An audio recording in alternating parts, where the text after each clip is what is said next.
믿기 힘든 일이 벌어졌습니다. 노르웨이의 조용한 시골 마을에서 자란 한 여성이 한국에서 운명의 남자를 만나 결혼하고 지금은 독일 명문 대학에서 박사 과정을 밟고 있습니다.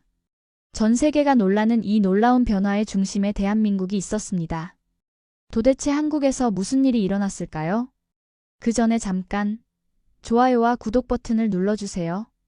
그럼 오늘의 사연 시작합니다. 안녕하세요. 저는 엠마 라센입니다. 노르웨이 베르겐 근처의 작은 어촌 마을에서 태어나고 자랐습니다. 제 고향은 인구 3,000명도 안 되는 정말 조용한 곳이었어요. 매일 아침 7시면 아버지와 함께 항구로 나가 어선을 정비하고 어머니는 마을 도서관에서 일하셨죠. 저희 가족은 4대째 그 마을에서 살아온 토박이었습니다. 어릴 때부터 저는 다른 아이들과 달랐어요. 마을 밖 세상에 대한 호기심이 유난히 강했거든요. 특히 아시아 문화에 관심이 많았는데 그 중에서도 한국이라는 나라가 가장 신비롭게 느껴졌습니다. 하지만 부모님과 주변 사람들은 제 관심사를 이해하지 못했어요. 한국? 그 작은 나라가 뭐가 특별하다고? 이런 반응이 대부분이었습니다. 제가 18살이 되던 해 대학 진학을 준비하면서 아시아학과를 지원하겠다고 말했을 때 가족들의 반대가 심했어요. 그런 걸 공부해서 뭐가 되려고 하니? 차라리 경영학이나 의학을 해라고 하셨죠. 하지만 저는 포기할 수 없었습니다. 마음 깊은 곳에서 한국이라는 나라가 저를 부르고 있다는 느낌이 들었거든요. 대학교 2학년 때 드디어 기회가 왔습니다. 교환학생 프로그램을 통해 한국에 갈 수 있게 된 거예요. 부모님은 걱정이 많으셨지만 결국 허락해 주셨습니다. 그때만 해도 저는 한국을 그저 호기심으로 가득한 여행지 정도로 생각했어요. 6개월 정도 있다 오면 될 거라고 생각했죠. 하지만 인천공항에 내린 순간부터 모든 게 달랐습니다. 공항의 규모부터가 놀라웠어요. 노르웨이의 오슬로 공항보다 훨씬 크고 현대적이었거든요. 지하철을 타고 서울 시내로 들어가면서 본 풍경은 제가 상상했던 것과 완전히 달랐습니다. 수많은 고층 빌딩들, 깔끔하게 정비된 도로, 그리고 무엇보다 사람들의 활기찬 모습이 인상적이었어요. 2019년 3월 서울의 봄은 노르웨이와는 전혀 다른 느낌이었습니다. 저는 홍익대학교 근처 원룸에서 생활하기 시작했어요. 처음 몇 주간은 모든 게 신기하고 재미있었습니다. 편의점에서 파는 다양한 음식들, 24시간 불이 꺼지지 않는 도시의 모습, 그리고 지하철로 어디든 쉽게 갈 수 있는 교통 시스템까지요. 하지만 현실은 그리 만만하지 않았습니다. 언어 장벽이 가장 큰 문제였어요. 한국어를 2년간 공부했다고 해도 실제 생활에서 사용하는 한국어는 완전히 달랐거든요. 교수님들의 빠른 한국어는 이해하기 어려웠고 학생들과의 대화도 쉽지 않았습니다. 그럴 때마다 고향 친구들이 보내온 메시지가 생각났어요. 어때? 힘들지? 역시 한국은 우리와 너무 다를 거야. 빨리 돌아와. 거기서 뭘 배우겠어? 이런 말들을 들을 때마다 마음이 흔들렸습니다. 정말 제가 잘못된 선택을 한 건 아닐까 하는 의구심이 들었어요. 특히 어려웠던 건 한국 사회의 위계질서였습니다. 노르웨이는 비교적 평등한 사회인데 한국에서는 나이와 지위에 따른 예의가 매우 중요했거든요. 처음에는 이런 문화가 답답하게 느껴졌어요. 왜 이렇게 복잡한 예절을 지켜야 하지? 하는 생각이 들었죠. 대학 수업도 쉽지 않았습니다. 한국 학생들의 학습 열정은 대단했지만 저에게는 너무 치열하게 느껴졌어요. 밤늦게까지 도서관에서 공부하는 모습, 시험 기간만 되면 거의 잠을 자지 않는 친구들을 보면서 이렇게까지 해야 하나 싶었습니다.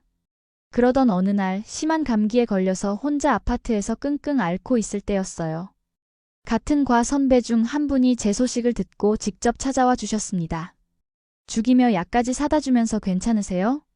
혹시 필요한 거 있으면 언제든 연락하세요 라고 말해주셨어요. 그때 처음으로 한국 사람들의 따뜻한 마음을 느꼈습니다. 하지만 표면적인 친절함 뒤에는 미묘한 거리감이 있었습니다.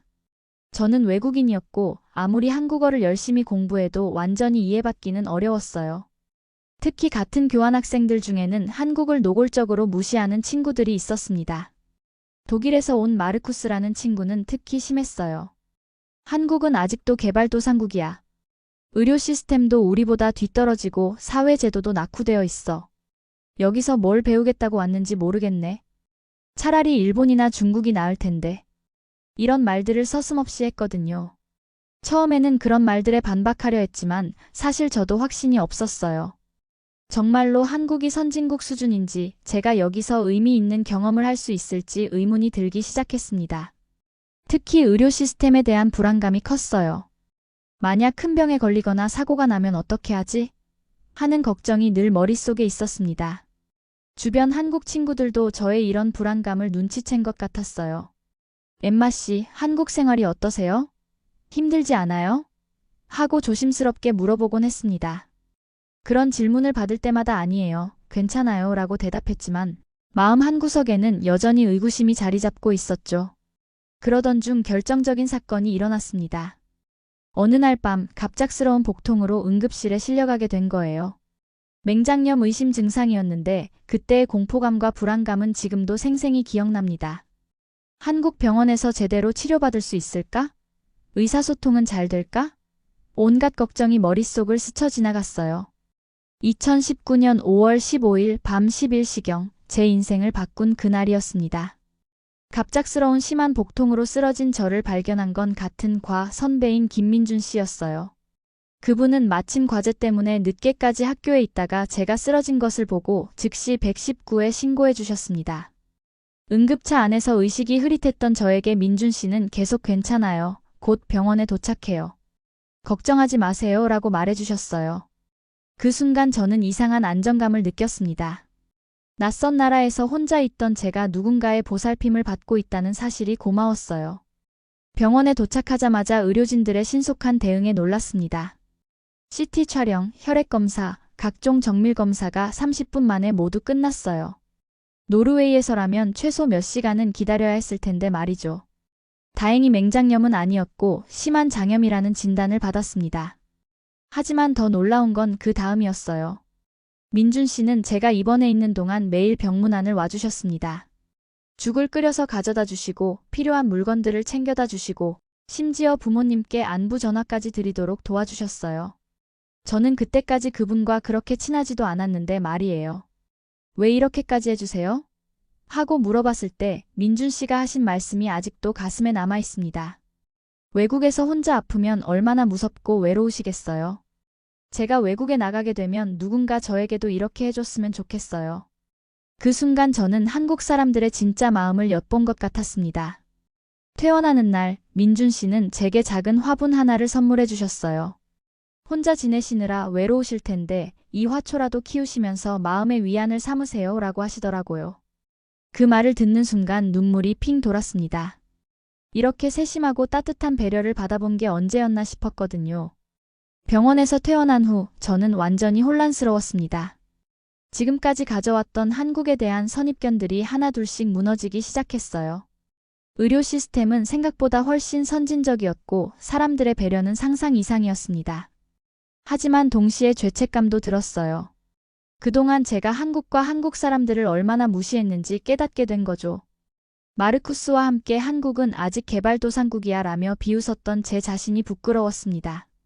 민준 씨의 친절함을 경험한 후에는 그런 말들이 얼마나 무지하고 편견에 찬 것인지 알게 되었어요.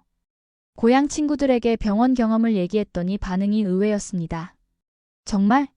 한국 의료 시스템이 그렇게 좋아? 그 선배분이 정말 친절하게 해주셨구나. 처음으로 한국에 대한 긍정적인 반응을 보이기 시작한 거예요. 민준 씨와는 자연스럽게 가까워지기 시작했습니다. 처음에는 고마움의 표현으로 식사를 대접하고 싶어서 만남을 청했는데 시간이 지날수록 그분과의 대화가 즐거워졌어요. 한국의 역사, 문화, 사회에 대해 이야기하면서 제가 몰랐던 많은 것들을 알게 되었습니다. 특히 인상 깊었던 건 한국의 압축 성장에 대한 이야기였어요. 60년 전만 해도 세계 최빈국 중 하나였던 나라가 지금은 세계 10위권 경제대국이 되었다는 말을 들었을 때 정말 놀랐습니다. 어떻게 그런 일이 가능했을까요? 하고 물었더니 민준 씨는 우리 부모님, 조부모님 세대의 희생과 노력이 있었기 때문이죠 라고 대답하셨어요. 그 말을 들으면서 한국 사람들을 다른 시각으로 보게 되었습니다. 지하철에서 만나는 중년 아저씨들, 시장에서 물건을 파는 할머니들, 밤늦게까지 일하는 직장인들. 이 모든 사람들이 한국을 지금의 모습으로 만든 주역들이라는 생각이 들었어요. 하지만 여전히 확신이 서지 않았습니다. 정말 한국이 그렇게 대단한 나라일까?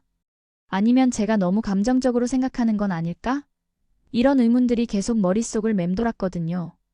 시간이 지나면서 갈등은 오히려 더 심해졌습니다. 민준 씨와 가까워지면서 다른 외국인 친구들과는 거리감이 생기기 시작했어요. 마르쿠스는 노골적으로 불쾌감을 드러냈습니다. 엠마, 너 요즘 너무 한국에 빠져 있는 거 아니야? 객관적으로 생각해봐. 여긴 여전히 우리보다 뒤떨어진 나라야. 그의 말에는 나름의 근거도 있었어요. 봐, 아직도 군대를 가야 하는 나라야. 남북이 분단되어 있고 여성 인권도 우리보다 낮잖아. 그리고 회사 문화도 너무 권위적이야. 상사한테 절대 복종해야 하는 분위기라며. 이런 지적들을 들으면 할 말이 없었어요. 실제로 한국 사회에는 아직 개선해야 할 부분들이 많았거든요. 민준 씨에게 이런 얘기를 해봤더니 그분도 인정하시더라고요. 맞아요. 우리나라도 아직 완벽하지 않아요. 하지만 계속 발전하고 있어요. 그럼에도 불구하고 마르쿠스의 편견은 점점 더 심해졌습니다. 한국 남자들은 여자를 무시한다며 군대 문화 때문에 폭력적이라고도 하고 결혼하면 시댁에서 온갖 간섭을 한다는데 그런 후진적인 문화를 왜 좋아하는지 모르겠어. 이런 말들을 들을 때마다 화가 났지만 동시에 걱정도 되었습니다. 혹시 정말로 제가 한국을 너무 이상화하고 있는 건 아닐까? 민준 씨의 친절함만 보고 한국 전체를 판단하는 건 아닐까? 하는 의구심이 들었어요. 설상가상으로 부모님도 걱정을 표하기 시작했습니다. 엠마야, 너 요즘 그 한국 남자의 얘기만 하는데 괜찮은 거야? 혹시 이상한 생각하는 건 아니지? 전화 통화를 할 때마다 이런 질문을 받으니까 스트레스가 이만저만이 아니었어요. 어느 날 밤 혼자 원룸에서 울고 있을 때 민준 씨가 문자를 보내왔어요. 오늘 표정이 안 좋아 보이던데 혹시 무슨 일 있으세요? 그 메시지를 보는 순간 눈물이 더 쏟아졌습니다. 이렇게 제 마음을 알아주는 사람이 있는데 왜 다른 사람들은 이해하지 못할까 하는 생각이 들었어요. 저는 마르쿠스와 다른 외국인 친구들에게 한국의 진짜 모습을 보여주고 싶었습니다. 그래서 한국 전통문화 체험 프로그램에 함께 참가하자고 제안했어요. 한복 체험, 전통 차 마시기, 궁궐 관람 등의 프로그램이었습니다. 처음에는 다들 관심을 보이는 것 같았어요. 좋아, 한국 문화가 어떤 건지 한번 보자는 식으로 말이죠. 하지만 실제로 체험을 해보니 반응이 영 좋지 않았습니다. 경복궁을 관람할 때 마르쿠스가 한 말이 지금도 기억에 남아있어요. 이것 봐, 규모도 베르사유 궁전에 비하면 초라하고 화려함도 떨어져. 역시 동양 문화는 우리 유럽에 비할 게 못 되네. 다른 친구들도 비슷한 반응을 보였습니다. 한복을 입었을 때도 마찬가지였어요. 이상해, 왜 이렇게 답답하게 생겼지? 드레스가 훨씬 예쁜 것 같은데. 이런 말들을 들으면서 저는 점점 위축되었습니다. 정말로 한국 문화가 매력이 없는 건가? 하는 생각이 들기 시작했어요. 전통차를 마실 때는 더욱 심했습니다. 이게 뭔 맛이야? 그냥 뜨거운 물 아니야? 우리 커피가 훨씬 맛있어. 가이드분이 열심히 차의 역사와 의미를 설명해 주시는데도 아무도 진지하게 듣지 않았어요. 그날 프로그램이 끝난 후 저는 완전히 절망했습니다. 제가 느꼈던 한국의 아름다움과 깊이를 다른 사람들에게 전달하는데 완전히 실패한 거예요. 마르쿠스는 봤지? 역시 별거 없어. 일본이나 중국에 비하면 정말 볼 게 없는 나라야 라고 단정적으로 말했습니다. 그날 밤 민준 씨에게 하소연을 했어요. 제가 한국을 너무 과대평가한 건 아닐까요? 정말로 다른 나라들에 비해 특별할 게 없는 건 아닐까요? 민준 씨는 조용히 제 말을 들어주신 후 이렇게 말씀하셨어요. 문화는 겉으로 보이는 화려함으로만 판단할 수 없어요. 그 안에 담긴 정신과 철학을 이해해야 진짜 가치를 알 수 있죠. 하지만 그때는 그 말의 의미를 제대로 이해하지 못했습니다. 오히려 그럴듯하게 말하지만 결국 변명 아닌가 하는 생각이 들었어요. 그날 이후로 저는 한동안 한국에 대한 확신을 잃고 방황했습니다. 그 사건 이후 몇 주간은 정말 힘든 시간이었습니다. 밤마다 잠들지 못하고 이런저런 생각에 빠져 있었어요. 정말로 제가 한국에 대해 착각하고 있는 건 아닐까? 민준 씨의 친절함에 감동받아서 전체를 잘못 판단한 건 아닐까? 고향에 있는 가족들과 통화할 때도 마음이 무거웠습니다. 엠마, 요즘 목소리가 왜 이렇게 힘이 없니? 어머니가 걱정스럽게 물어보셨어요. 하지만 뭐라고 설명해야 할지 모르겠더라고요. 한국이 생각보다 별로여서 실망했다고 말하기에는 민준 씨에게 너무 미안했고, 한국이 정말 좋다고 말하기에는 확신이 없었거든요. 특히 어려웠던 건 민준 씨와의 관계였습니다. 그분은 여전히 저에게 친절했지만 저는 점점 어색해졌어요. 혹시 제가 한국 문화를 이해하지 못하고 있는 건 아닐까? 그분의 친절을 오해하고 있는 건 아닐까? 이런 생각들이 계속 머릿속을 맴돌았습니다. 그러던 어느 날 우연히 대학 도서관에서 한국 현대사 책을 읽게 되었어요. 6.25 전쟁, 산업화 과정, 민주화 운동에 대한 내용이었는데 읽으면서 충격을 받았습니다. 60년 만에 세계 최빈국에서 선진국으로 발전한 이야기, 독재 정권에 맞서 민주주의를 쟁취한 시민들의 이야기. 특히 광주 민주화 운동 부분을 읽을 때는 눈물이 났어요. 자유와 인권을 위해 목숨을 바친 시민들의 이야기가 너무 감동적이었거든요. 이런 역사를 가진 나라구나 하는 생각이 들면서 한국을 다시 보게 되었습니다. 하지만 동시에 더 큰 혼란이 찾아왔어요. 이렇게 훌륭한 역사를 가진 나라라면 왜 마르쿠스 같은 사람들은 무시하는 걸까? 정말로 제가 감정적으로 판단하는 건 아닐까? 객관적인 기준으로 봤을 때 한국은 어떤 나라일까? 그때 문득 어릴 때 할아버지가 해주신 말씀이 생각났어요. 엠마야, 진짜 보물은 겉으로 반짝이지 않는단다. 깊이 들여다봐야 그 가치를 알 수 있지. 할아버지는 어부셨는데 바다에서 건진 조개 껍데기를 보여주시면서 하신 말씀이었거든요. 혹시 한국도 그런 나라가 아닐까? 겉으로는 화려해 보이지 않지만 깊이 들여다보면 놀라운 가치를 발견할 수 있는 그런 생각을 하면서 다시 한번 한국을 제대로 알아보고 싶다는 마음이 생겼습니다. 그런 고민을 하던 중 뜻밖의 도움이 찾아왔습니다. 대학교 국제처에서 일하시는 박선영 교수님과의 만남이었어요. 교수님은 독일에서 15년간 공부하고 연구하신 분으로 유럽 문화에도 해박하셨습니다. 어느 날 상담을 받으러 갔을 때 교수님이 제 고민을 금세 알아차리셨어요. 외국 학생들이 한국에 와서 겪는 전형적인 문화 충격이군요. 특히 유럽에서 온 학생들은 더 심하게 느끼죠. 정확히 제 상황을 꿰뚫어 보신 거예요. 교수님은 독일에서의 경험담을 들려주셨습니다. 저도 처음 독일에 갔을 때는 모든 게 충격이었어요. 독일 사람들은 한국 사람들을 미개하다고 생각하는 것 같았거든요. 하지만 시간이 지나면서 깨달았죠. 서로 다른 것뿐이지 우열을 가릴 수는 없다는 걸요. 그리고는 한국을 제대로 이해할 수 있는 방법을 알려주셨어요. 문화는 박물관에서 구경하는 것이 아니라 사람들과의 관계 속에서 체험하는 거예요. 한국 가족과 함께 생활해보세요. 그러면 진짜 한국을 알게 될 거예요. 교수님의 제안으로 한국 가정에서 홈스테이를 하게 되었습니다. 민준 씨의 부모님 댁이었어요. 처음에는 부담스러웠지만 민준 씨가 부모님께서 엠마 씨를 딸처럼 생각하신다고 하셔서 용기를 냈습니다. 민준 씨의 부모님은 정말 따뜻한 분들이었어요. 어머니는 매일 아침 제가 좋아할 만한 반찬을 만들어 주시고 아버지는 퇴근 후 한국의 역사와 문화에 대해 이야기해 주셨습니다. 무엇보다 저를 진짜 가족처럼 대해 주시는 게 느껴졌어요. 특히 인상 깊었던 건 추석 때였습니다. 온 가족이 모여서 차례를 지내는 모습을 보면서 한국인들이 얼마나 가족을 소중히 여기는지 알게 되었어요. 조상에 대한 예의, 어르신에 대한 공경, 가족 간의 사랑. 이런 것들이 한국 문화의 핵심이라는 걸 깨달았습니다. 우리 문화가 어때 보이세요? 민준 씨의 어머니가 물어보셨을 때 저는 진심으로 답했어요. 정말 아름다운 문화인 것 같아요. 가족을 이렇게 소중히 여기는 나라는 처음 봤거든요. 어머니는 환하게 웃으시며 우리 엠마가 이제 진짜 한국을 알게 되었네라고 하셨습니다.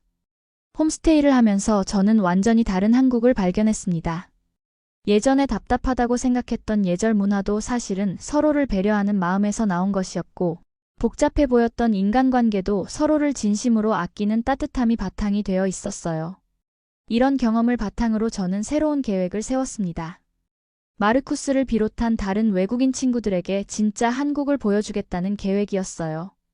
이번에는 관광지나 전통문화 체험이 아니라 한국 사람들의 일상과 마음을 직접 경험할 수 있는 기회를 만들어주고 싶었습니다.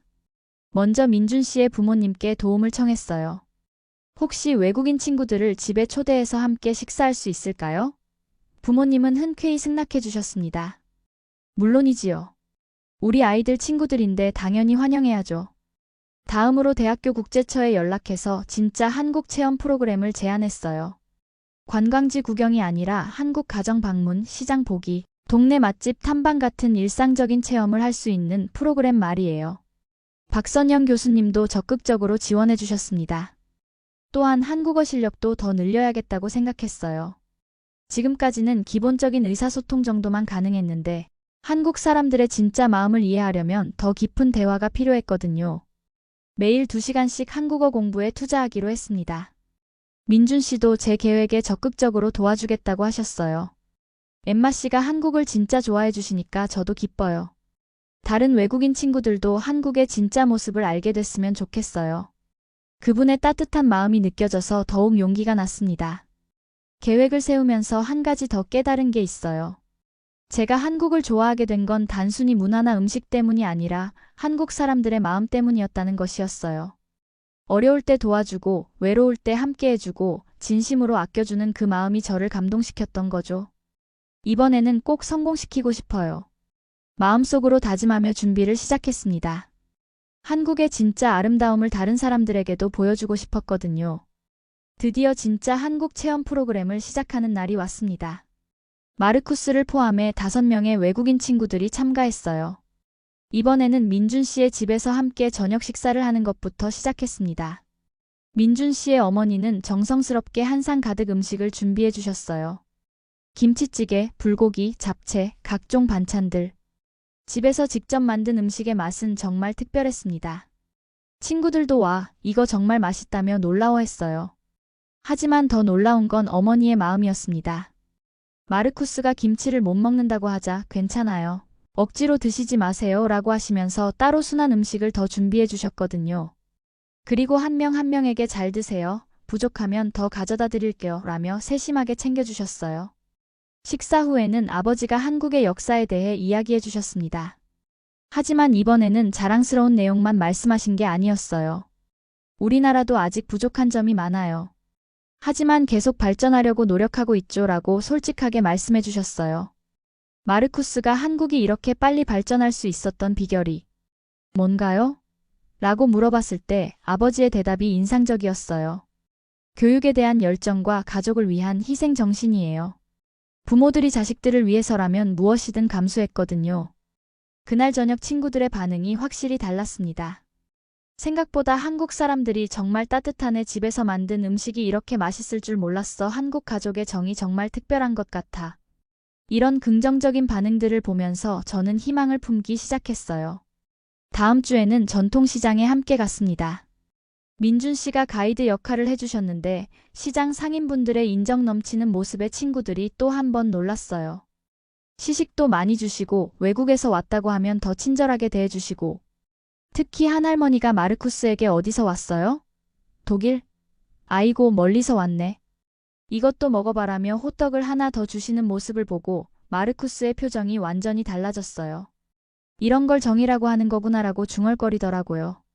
그날 이후로 친구들이 한국에 대해 말하는 톤이 바뀌었습니다. 여전히 비판적인 시각은 있었지만 예전처럼 무조건 무시하는 태도는 사라졌어요. 한국도 나름의 매력이 있네. 사람들이 정말 친절하긴 하다. 이런 말들을 들으면서 제 마음도 한결 가벼워졌습니다. 하지만 순탄해 보였던 상황에 갑작스러운 위기가 찾아왔습니다. 2019년 7월 일본이 한국에 대한 수출 규제를 발표하면서 한일 관계가 급격히 악화된 거예요. 뉴스에서는 연일 갈등 상황을 보도했고 양국 국민들의 감정도 극도로 악화되었습니다. 마르쿠스가 이 사건을 빌미로 다시 한국을 비난하기 시작했어요. 봐, 결국 아시아 나라들은 이런 식이야.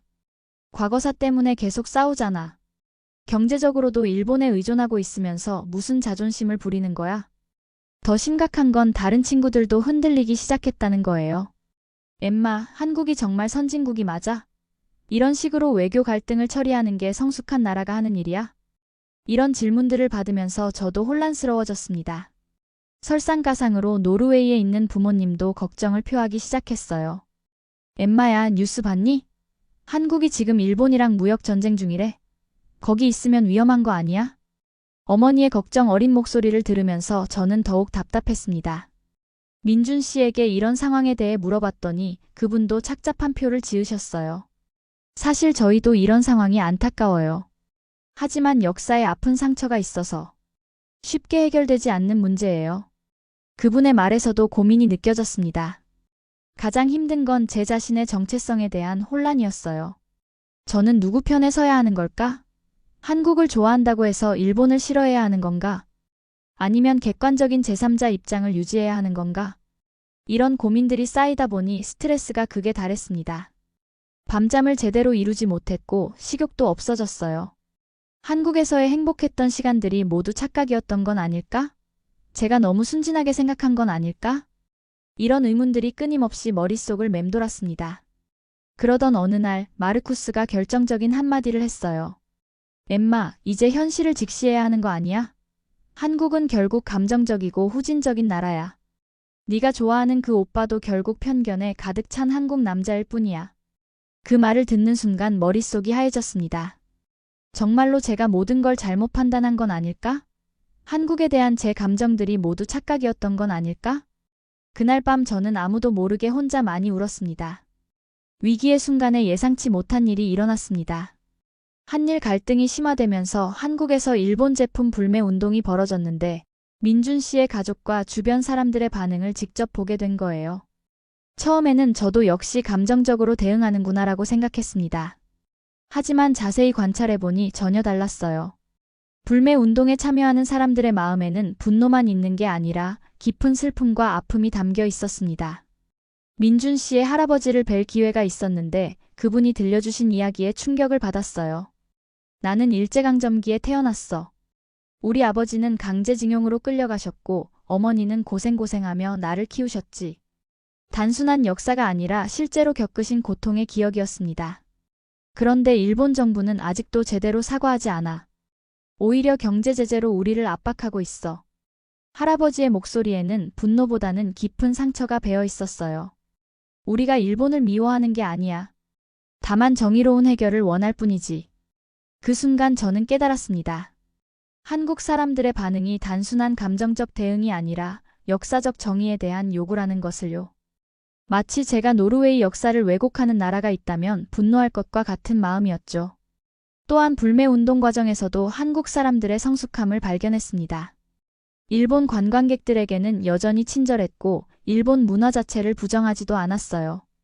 정부 정책에 대한 항의일 뿐 개인적인 감정이나 인종차별과는 거리가 멀었습니다.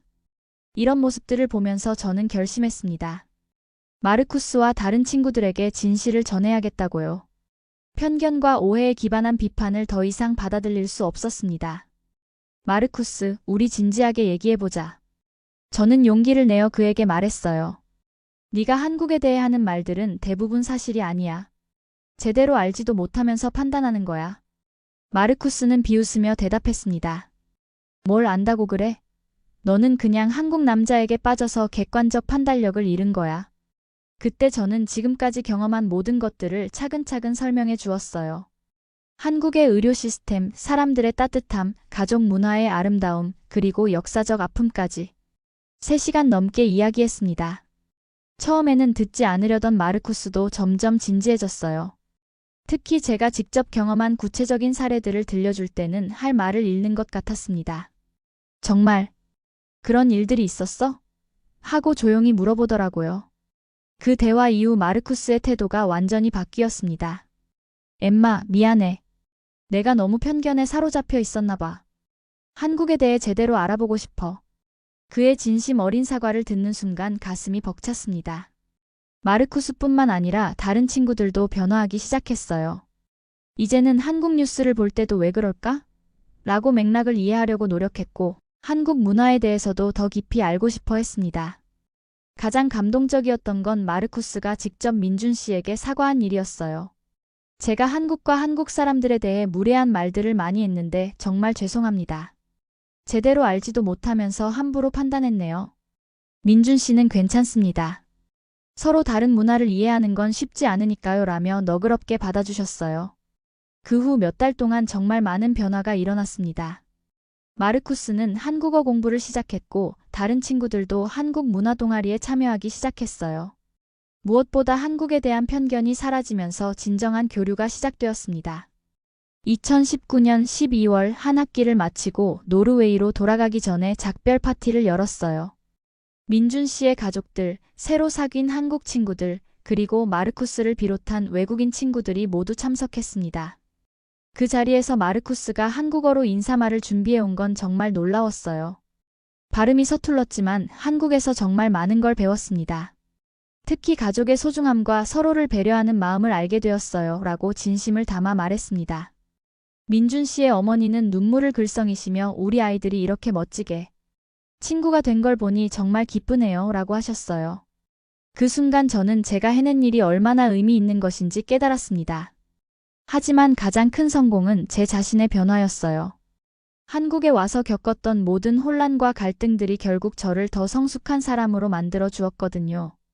다른 문화를 이해한다는 것의 의미, 편견을 극복한다는 것의 가치를 몸소 체험한 거죠. 노르웨이로 돌아가는 비행기 안에서 지난 1년을 돌아보며 생각했어요. 정말 많은 일이 있었구나. 하지만 모든 게 소중한 경험이었어. 창밖으로 보이는 한국 땅을 바라보며 또 돌아올 거야 라고 다짐했습니다. 노르웨이로 돌아간 후 가족과 친구들의 반응이 놀라웠습니다. 제 변화를 금세 알아차렸거든요. 엠마, 많이 달라졌네. 더 성숙해진 것 같아. 어머니가 저를 보며 하신 말씀이었어요.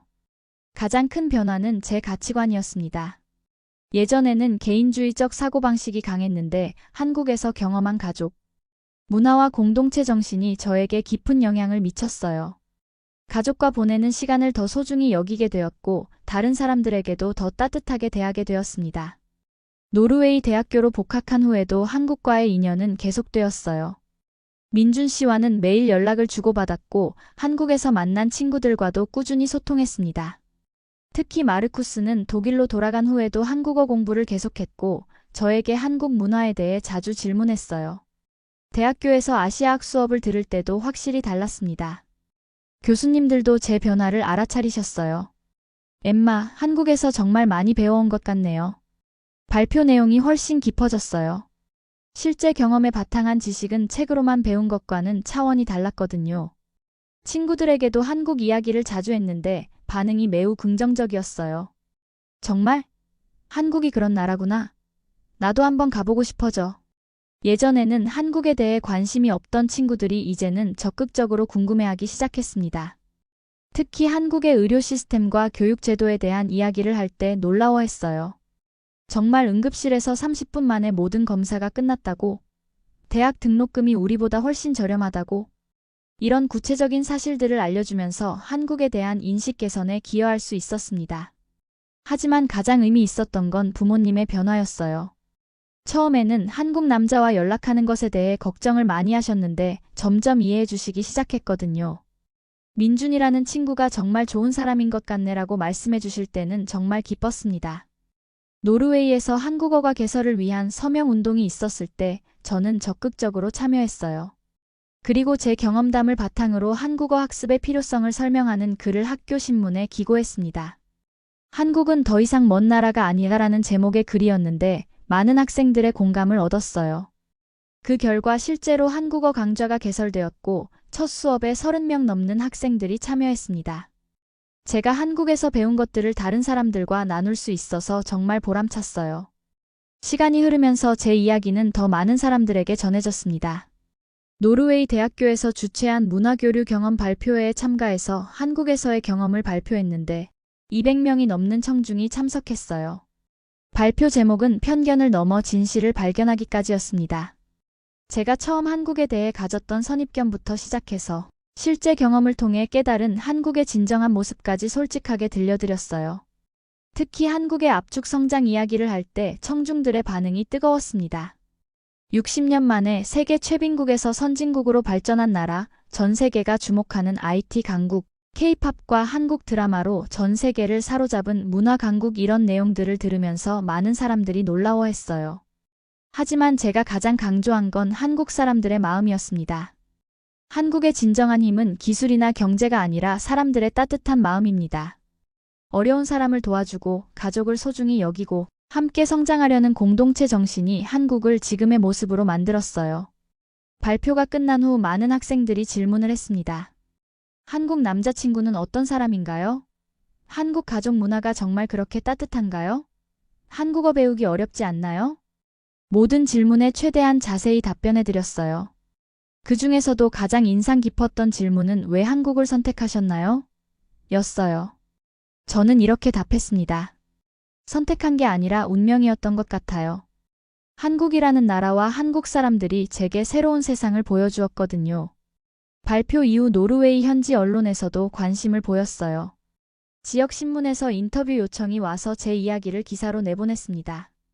노르웨이 대학생이 발견한 한국의 진짜 모습이라는 제목으로 말이에요. 그 기사를 본 다른 대학교에서도 강연 요청이 들어왔습니다. 베르겐 대학교, 트로네임 대학교 등 여러 곳에서 제 경험담을 듣고 싶어 했어요. 매번 강연할 때마다 한국에 대해 관심을 갖는 학생들이 늘어나는 것을 느꼈습니다. 또한 노르웨이 내 한국문화원에서도 도움을 요청했어요. 한국 문화 소개 행사에서 실제 경험담을 들려달라는 거였죠. 그 행사에서 만난 다른 한국 체험자들과도 좋은 인연을 맺을 수 있었습니다. 무엇보다 가족과 친구들의 변화가 가장 큰 성과였어요. 이제는 한국 가보고 싶다고 말하는 사람들이 많아졌거든요. 부모님도 언젠가 한국에 가서 민준이 가족에게 인사드리고 싶다고 말씀하셨어요. 2020년 저는 인생의 큰 결정을 내렸습니다. 민준 씨와 결혼하기로 한 거예요. 1년 반 동안의 원거리 연애를 통해 서로에 대한 확신을 갖게 되었거든요. 부모님도 민준 씨를 직접 만나본 후 정말 좋은 사람이네라며 결혼을 축복해 주셨습니다. 결혼 후 저는 다시 한국으로 돌아왔어요. 이번에는 관광객이나 교환학생이 아닌 한국 사회의 진정한 일원으로서 말이죠. 한국에서의 두 번째 생활은 첫 번째와는 완전히 달랐습니다. 이제는 한국 문화가 낯설지도 어색하지도 않았어요. 서울대학교 심리학과 대학원에 진학해서 본격적인 연구를 시작했습니다. 제 연구 주제는 다문화 가정의 적응과 통합이었어요. 제 자신의 경험이 연구에 큰 도움이 되었죠.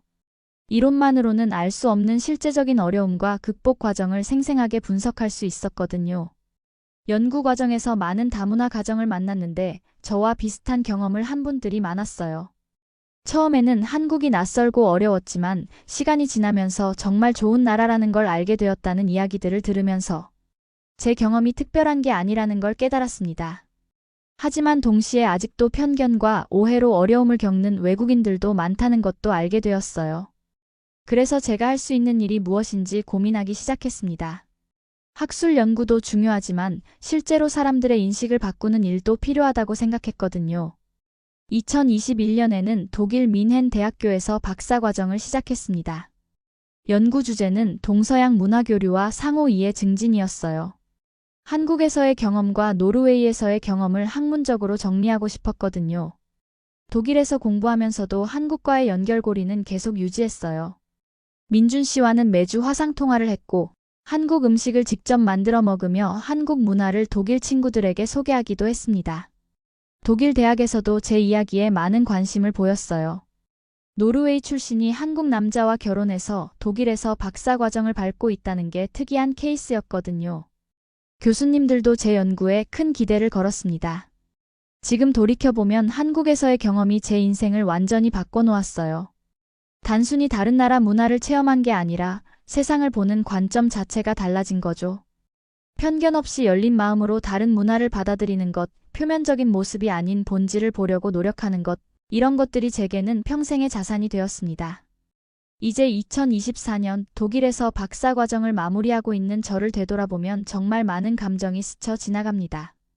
5년 전 처음 한국 땅을 밟았던 순진한 노르웨이 소녀가 이렇게 변할 줄은 꿈에도 몰랐어요. 한국은 제게 단순한 유학 국가가 아니었습니다. 제 인생의 터닝포인트이자 새로운 가능성을 열어준 운명의 땅이었어요. 그곳에서 만난 사람들, 경험한 문화, 깨달은 가치들이 모두 지금의 저를 만들어 주었거든요. 특히 민준 씨와의 만남은 정말 기적 같은 일이었습니다. 단순히 연인을 만난 게 아니라 서로 다른 문화를 이해하고 존중하는 방법을 배운 거죠. 결혼 생활도 매일매일이 문화교류의 연속이에요.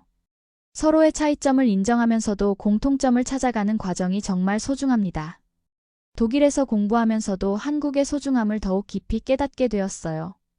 다른 나라 사람들과 한국에 대해 이야기할 때마다 정말 대단한 나라구나라는 반응을 듣거든요. K-팝이나 K-드라마로만 한국을 아는 사람들에게 진짜 한국의 모습을 알려줄 때마다 뿌듯합니다. 제 박사 논문도 곧 완성될 예정인데 제목은 편견을 넘어선 문화 간 이해, 한국과 유럽의 상호 인식 변화 연구예요. 제 개인적 경험뿐만 아니라 많은 사람들의 사례를 분석해서 문화, 교류의 진정한 의미를 학술적으로 정리한 논문입니다. 이 연구가 완성되면 더 많은 사람들이 서로 다른 문화를 이해하는 데 도움이 될 것 같아요. 편견과 오해를 없애고 진정한 소통과 교류가 이루어질 수 있도록 말이에요. 2024년 여름, 드디어 제 고향 노르웨이로 민준 씨와 함께 여행을 갔습니다. 민준 씨에게 제가 자란 곳을 보여주고 싶었거든요. 부모님도 사위를 직접 만나뵐 기회를 학수고대하고 계셨어요. 인천공항에서 오슬로로 가는 비행기 안에서 민준 씨는 설렘과 긴장이 반반이었어요. 정말 괜찮을까요? 부모님께서 저를 좋아해 주실까요? 하고 계속 물어보시더라고요. 걱정하지 마세요. 부모님께서 얼마나 기대하고 계신데요? 라고 안심시켜드렸습니다. 오슬로 공항에 도착했을 때 부모님이 마중 나와 계셨어요. 어머니는 민준 씨를 보자마자 환한 웃음을 지으시며 민준아, 정말 반가워. 엠마가 얼마나 너 자랑을 했는지 몰라라고 영어로 인사해 주셨습니다. 민준 씨도 정중하게 인사드리며 제가 미리 가르쳐드린 노르웨이어로 만나서 반갑습니다 라고 말씀드렸어요.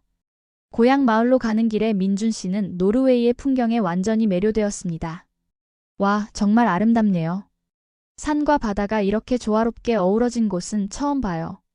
피오르드의 웅장함과 끝없이 펼쳐진 숲을 보며 감탄을 금치 못하셨어요.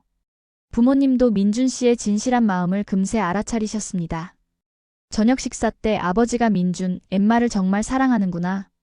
눈빛에서 느껴져라고 말씀하시더라고요. 민준 씨는 네, 엠마는 제 인생을 바꿔준 소중한 사람이에요.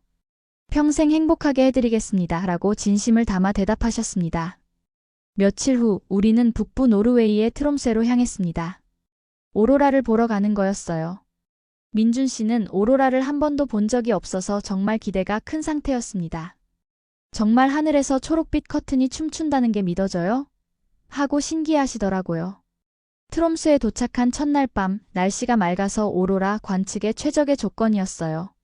현지 가이드와 함께 도시에서 멀리 떨어진 어두운 곳으로 이동했습니다. 영하 15도의 추운 날씨였지만 민준 씨는 전혀 개의치 않으셨어요. 밤 10시경 하늘에 희미한 초록빛이 나타나기 시작했습니다. 저기 봐요. 가이드가 외쳤을 때 민준 씨의 눈이 동그래졌어요. 그리고 점점 선명해지는 오로라를 보면서 말문이 막혔습니다.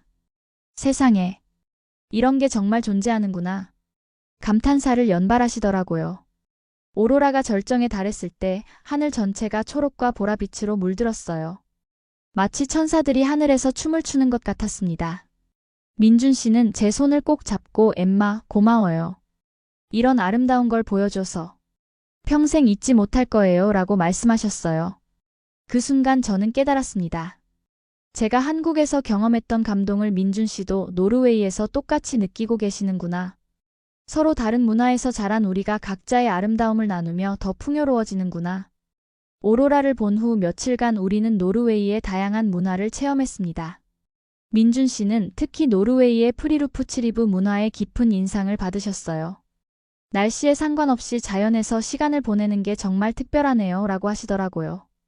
아버지와 함께 하이킹을 갔을 때 민준 씨는 노르웨이 사람들의 자연 사랑을 직접 체험하셨어요. 한국에서는 등산할 때 보통 정상을 목표로 하는데 여기서는 과정 자체를 즐기는 것 같아요. 아버지도 맞아, 우리는 자연과 하나가 되는 게 중요해라고 말씀해 주셨습니다. 전통 루테피스크를 맛봤을 때는 정말 웃긴 일이 벌어졌어요. 민준 씨가 한 입 먹고는 얼굴이 일그러지더니 이건 정말 독특한 맛이네요 라고 애써 웃음을 참으며 말씀하시더라고요. 어머니는 그 모습이 귀여우셨는지 민준, 솔직히 말해도 괜찮아. 노르웨이 사람들도 다 좋아하는 건 아니거들라고 하셨어요. 하지만 가장 감동적이었던 건 마을 사람들의 반응이었습니다. 제가 어릴 때부터 알던 이웃분들이 민준 씨를 정말 따뜻하게 맞아주신 거예요. 엠마의 남편이구나. 정말 좋은 사람 같아 보여라며 한국에 대해서도 많은 관심을 보여주셨습니다. 특히 할아버지뻘 되시는 올레 할아버지는 한국이 정말 대단한 나라더라. 나도 젊었을 때 한국 전쟁의 의료진으로 파견된 적이 있거든.